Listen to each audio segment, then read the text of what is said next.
She pours coffee with one good hand and a smile that doesn't reach her eyes. Plates ride her hip. A bandage snakes up her left wrist like a warning no one reads. When she flinches, the manager's voice slices the room louder than the grill, sharper than the knives. Customers glance up, then away. Only one man in the corner keeps watching, and he's not here for breakfast. The diner smells like burnt coffee and old bacon grease, a haze that never quite leaves the vents. Morning chatter stacks in layers, the hiss of the grill, the scrape of forks, the bell that rings when an order's up.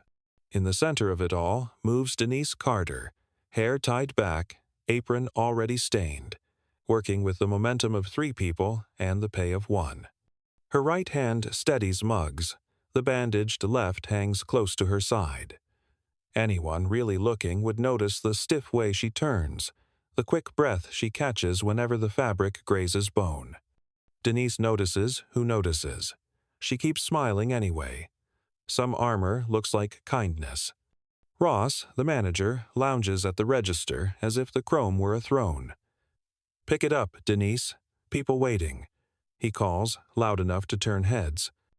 This isn't a charity. A few customers shift, uncomfortable. Others trade pity in low voices that somehow still reach her. At the front booth, 2 women in suits lean in. Poor thing. Look at her hand while Ross smirks at the sound of empathy he didn't earn. Denise hears it all. The laughter when a spoon clatters, the sigh when she takes half a second longer, the little digs Ross drops like crumbs so he can call them accidents later. Quitting isn't an option. Rent doesn't care about wrists. Bills don't ask how you're doing. She pivots from the counter with 4 steaming plates balanced along her forearm and hip, murmurs, "Enjoy your meal," and turns straight into Ross. Water leaps from a glass and tattoos his shirt in a spreading stain. The room stills. He leans close enough for her to smell the sour echo of coffee on his breath. "Clumsy again?" he says, soft enough to sound private, loud enough to be public. Always an excuse. A man at table 6 mutters, "Give her a break." Ross doesn't blink. He snatches the towel from her good hand, grin tucked where only she can see it. That grin tells the truth. This isn't about a spill. It's about control. Weeks earlier, long after closing, Denise had paused outside the office door, catching Ross's voice through the thin wood, laughing about register counts that didn't match, bragging about easy money. She'd pressed her ear closer, praying she was wrong, and learned she wasn't, too. When she stepped back into the hallway, he was already there. The flash in his eyes burned colder than the walk-in. His fingers clamped her wrist. A twist, a crack, a breath torn in half. "Clumsy, huh?" he whispered. "Keep it that way. Say a word, and you won't just lose your job." Now the bandage tells a version of the story people accept. An accident. The truth waits, quiet as a fuse. From the corner booth, the old man with the neat white hair stirs his coffee and never looks away. Folks call him the vet because of the posture and the boots. They think he's retired, killing time over eggs. His name is Harold Whitman, and the receipts in his desk say he owns the place. He keeps that to himself because people show you who they are when they think no one important is watching. He watches Denise carry pain like it's part of the uniform. He watches Ross laugh too loud at nothing and too hard at her. He watches the way other servers miss orders without consequence, while Denise collects write-ups like coasters. The pattern is a stain that won't scrub out. By late morning, sweat beads at the base of Denise's neck. Her good arm throbs with the overtime it keeps pulling. She steadies a tray, breathes through the sting, and keeps moving. Harold sets his cup down, eyes narrowing, a decision taking shape the way thunder does silent first, then impossible to ignore. Something here doesn't add up, and today he's going to start the math. The tray slipped against her hip as she turned, and before she could steady it, she collided straight into Ross. The crash of water against his shirt was louder than it should have been, echoing through the diner like a gunshot. Conversations froze. Forks hovered in midair. Denise's throat tightened as the soaked fabric spread across his chest. She could already feel the heat of his stare before his shadow fell over her. Ross leaned in close enough for her to taste the bitterness of coffee on his breath. His words dropped sharp and slow, the kind meant for her but staged for the whole room. Clumsy again? Looking for excuses? His smirk didn't rise to his eyes. It sat at the edge of his mouth, private, cruel. Around them, the silence thickened. A man in the corner muttered, "Give her a break," but Ross didn't budge. Predators don't break their gaze. Denise lowered her head, murmured an apology, and reached for a towel with her good hand, but Ross snatched it first, dragging the moment out. The grin he gave her was small, but she understood it too well. This wasn't about water or service. It was about power, his need to remind her that he owned her hours, her body, and her silence. And the silence carried weight. She remembered exactly why it mattered. Weeks earlier, long after closing, she had been stacking cups when voices filtered through the thin office door. Ross's voice, careless and smug, recounting how nobody ever checks the drawer and how easy it was to skim. At first, she thought she'd misheard, but when she leaned in closer, heart pounding, the words only grew clearer. Ross was stealing. The memory still burned her skin. She hadn't meant to be there when the door creaked open, hadn't meant to see him standing in the hallway, his eyes cold and knowing. He didn't yell. He didn't even pretend. His hand lashed out, caught her wrist, and twisted until something gave with a crack. The sound had stolen her breath faster than the pain. She crumpled, biting her lip against the scream, and Ross only looked down with a sneer. "Clumsy, huh? Better keep it that way. One word, and it's more than your job you'll lose." Now the bandages branded her as weak in front of everyone else. Ross had managed to twist the truth so that her injury, the one he gave her, became the excuse he could use to humiliate her daily. And every glare, every whisper of, "She's too slow," drove the knife a little deeper. By the end of the shift, Denise's whole body trembled. Her good arm ached as if it belonged to someone twice her age. She braced against the counter, shoulders sagging, and whispered a prayer into the hum of the refrigerators. No one heard it, or so she thought. In the far corner, the man she barely noticed shifted his cup of black coffee. He was older, late 60s perhaps, with neatly trimmed white hair and boots scuffed from roads long traveled. He came in nearly every day, always alone, always slow with his meal. Folks at the diner had nicknamed him the Vet because of his straight-backed posture and the sharp way he scanned a room even while sitting. To Denise, he was just another quiet regular who never asked for more than a refill. But his eyes had been tracking details no one else cared to see. The way Ross barked louder when the room was full. The way Denise's bandaged hand shook when she thought no one was looking. The way other servers slipped up with no consequence, while Ross piled every mistake onto her shoulders.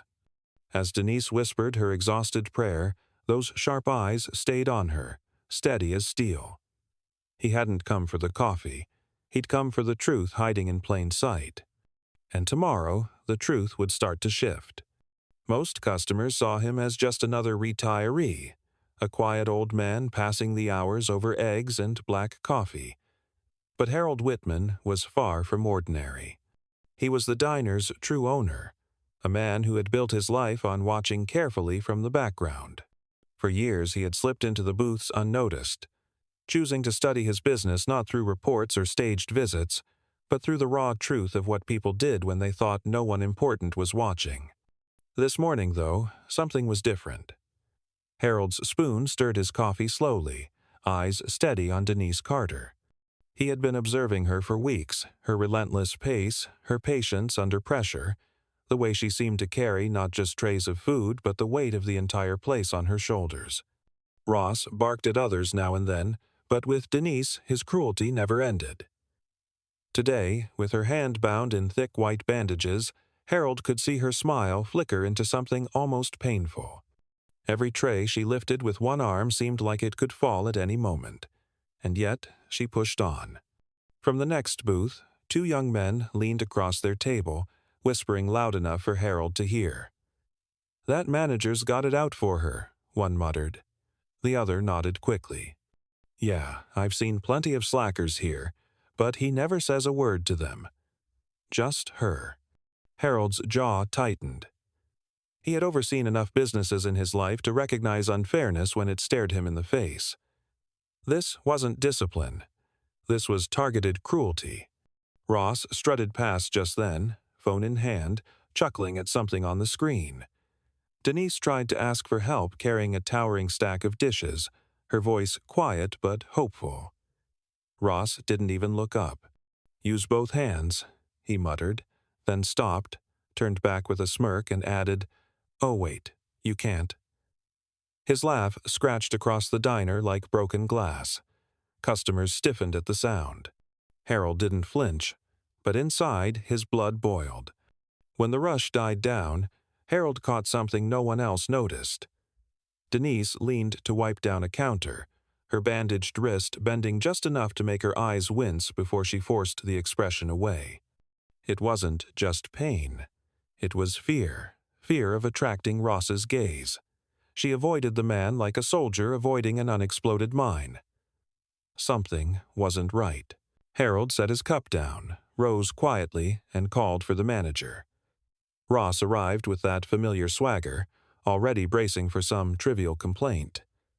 "Food too cold? Coffee bitter?" His grin stretched wide, easy, careless. Harold's voice stayed calm, level but carried weight. "I'm wondering about that waitress, the one with the injury. Why is she working the floor?" For a moment, a split second, Ross's smile cracked. His eyes flickered sharp, defensive, before his smirk reappeared like a mask snapping back into place. "Her?" He shrugged. "She's clumsy, always messing up. Half the reports around here are on her. But she begged to stay on shift, so I let her. I'm generous like that." Generous.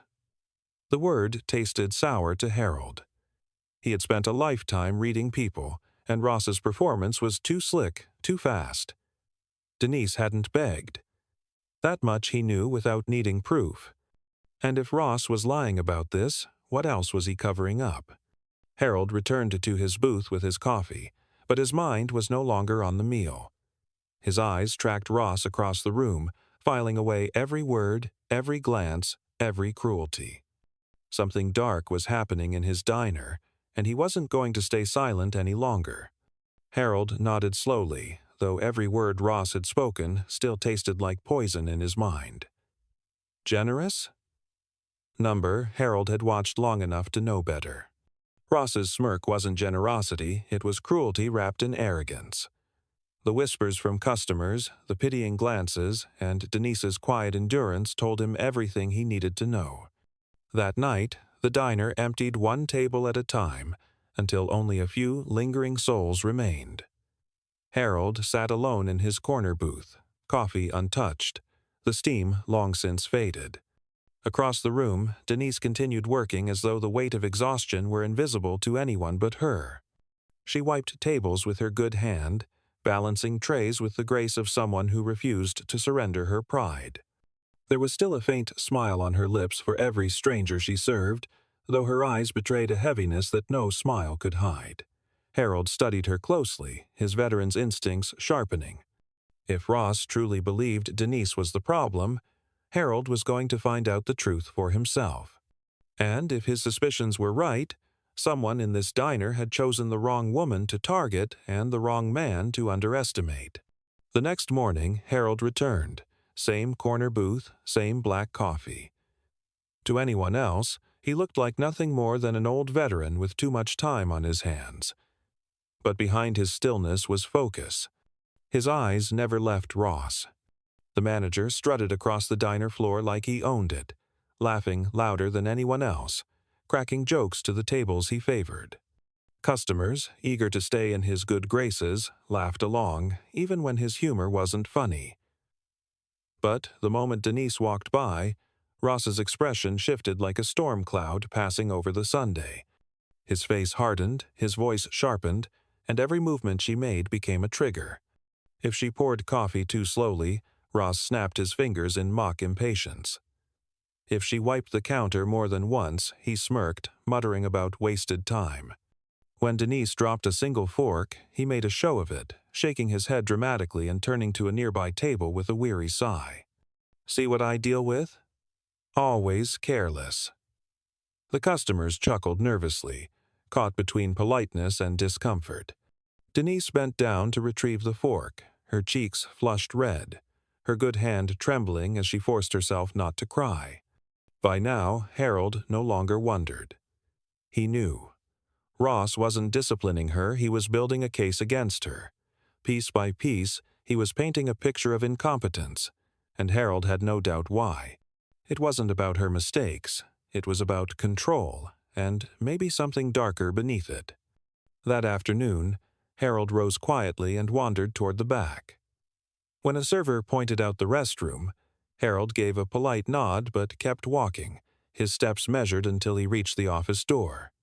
It was unlocked. Inside, the desk was cluttered, papers scattered carelessly like Ross had grown comfortable hiding in plain sight. Harold's eyes fell on a stack of misconduct forms. Denise's name topped nearly every page.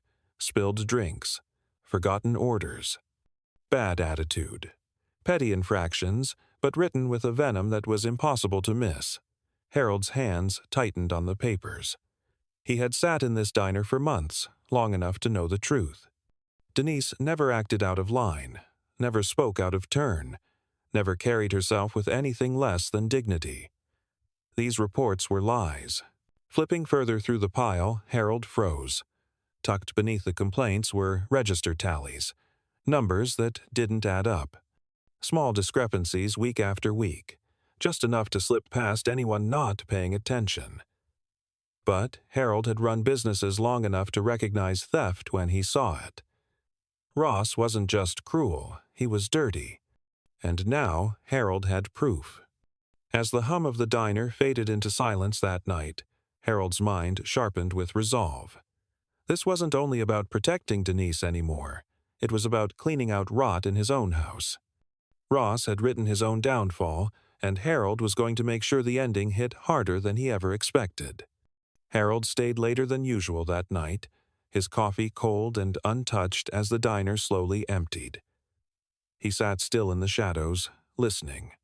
When Ross finally disappeared into the back office, the door failed to shut all the way. Voices spilled into the quiet. Harold leaned closer, every muscle tense. "Another $5,000 easy," Ross bragged, laughter sliding out into the hallway. "And when they notice the cash missing, that little waitress takes the fall. She's already got the most write-ups. Nobody's going to believe her over me." Harold's jaw clenched. Another voice, a drinking buddy of Ross's, T, snorted back. "You're playing with fire, man." "What if she talks?" Ross's tone dropped like a blade. "She won't, not with that hand. Broke it good enough to remind her who's in charge." The words hit Harold like a gut punch. His fists curled so tight his knuckles whitened. This wasn't just theft anymore. It was cruelty. It was control. It was abuse, racial, physical, deliberate. Denise's smile flashed in his mind, the way she carried on through pain, hiding her suffering behind forced warmth. Something inside him twisted dark and sharp. The laughter inside the office rose again, careless and cruel. Harold didn't wait to hear more. He slipped out the side door into the night, the cool air cutting across his face. For the first time in years, the instincts he'd buried stirred awake. He had seen injustice in the world, but to find it festering in his own business, under his own roof, that was something he couldn't forgive. Tomorrow, he promised himself, the mask would come off. The morning rush returned with its familiar symphony.